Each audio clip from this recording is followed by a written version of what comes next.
आज बरोज़ जुमा 5:40 के टाइम पे मस्जिद जिलानी शरीफ कंडिकल गेट के सदर साहब जनाब अनवर साहब का मुझे कॉल आया कि मस्जिद के अंदर एक यादगिरी नाम का आदमी घुसकर मस्जिद के कुरान शरीफ एक थैले में भरकर लेकर जाकर स्क्रैप की दुकान पर बेच रहा है। तो जैसे ही अनवर साहब को इत्तला मिली, उन्होंने मुझे इत्तला दी और बस्ती के कुछ नौजवान बच्चे उस स्क्रैप की दुकान से पकड़कर उसको वापस लेकर गए मस्जिद में, और उसके हाथ में जो कुरान शरीफ वगैरह थे और थैले थे जो मस्जिद से लेकर जा रहा था, उनको वापस लिए और रखे। जैसे ही मुझे इत्तला मिली, मैंने नक़ीब मिल्लत बारिश रसदुद्दीन अवैसी साहब को इत्तला दी। नक़ीब मिल्लत बारिश रसदुद्दीन अवैसी साहब ने मुझे डायरेक्टली स्पॉट पे भिजाया। मैं स्पॉट पर आकर CI छतरी नाका को वहाँ पर मदऊ किया। वो बोलने के 10 मिनट के अंदर CI छतरी नाका गाड़ी लेकर वहाँ पर पहुँच गए। यादगिरी को अरेस्ट किया गया।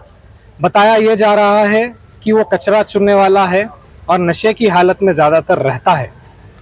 मैं इसके पीछे उसका मंसूबा क्या था वो हमें नहीं पता, लेकिन नक़ीब मिल्लत बारिश रसदुद्दीन अवैसी साहब मजलिस इत्तेहादुल मुस्लिमीन के सदर, उन्होंने DCP साउथ जोन से बात की और कहा कि इसके पीछे इसका मोटिव क्या था, ये क्या नशे में था, ये इसका हरकत क्या थी, इसके पीछे कौन लोग हैं। CI छतरी नाका को इन्वेस्टिगेशन कर निकालने के लिए कहा गया। CI छतरी नाका ने कंप्लेन लेकर इंशाल्लाह अगले आधे घंटे के अंदर FIR उस पर दर्ज होगी, और ये कहा गया, ये तय खून किया गया कि कल सुबह इंशाल्लाह 10 बजे से पहले उसको रिमांड भी कर दिया जाएगा।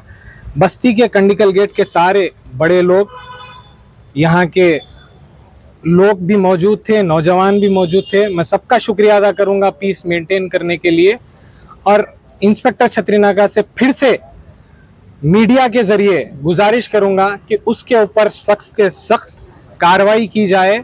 और नक़ीब मिल्लत बारिश रसदुद्दीन अवैसी साहब, हबीब मिल्लत जनाब अकबरुद्दीन अवैसी साहब, जनाब समद बिन अब्दाद साहब का भी शुक्रिया अदा करना चाहूँगा, जिन्होंने इस केस में पुलिस के आला अहदेदारों से बात की, और यहाँ पर जितने भी लोग हमारे साथ आए उनका भी शुक्रिया अदा करना चाहूँगा। शुक्रिया।